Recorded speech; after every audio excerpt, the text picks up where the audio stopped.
Hey guys, so the next book we're going to be reading is Persepolis by Marjane Satrapi.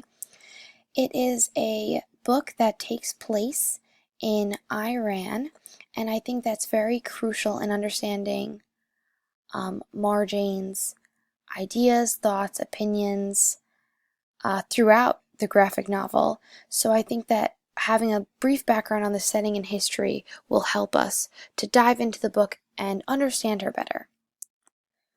So some background on the setting is Persepolis is a non-fictional first-hand account from Satrapi about growing up in Iran throughout the 80s and 90s. And this right here is Iran on the map. And basically, to understand Marjane's struggles, we as readers need to understand the history of Iran before and during the time period because it clearly affects her as a girl growing up in a war-torn country. Once we understand and know Iran's complicated story, we can relate to Marjane's difficulties and better know the coming-of-age narrative.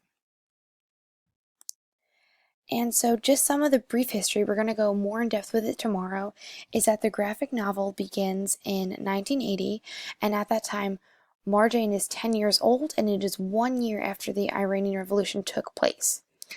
Essentially what occurred was the ruling dynasty of Iran was overthrown and replaced with the Islamic Republic.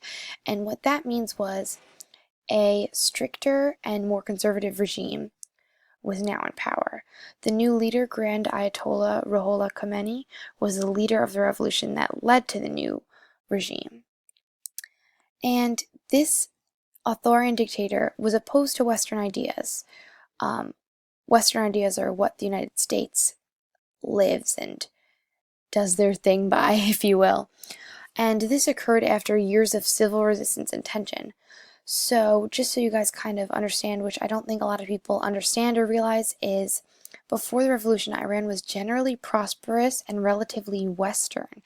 That picture on the right is in the 70s of Iran. It looks like it could be out of the United States.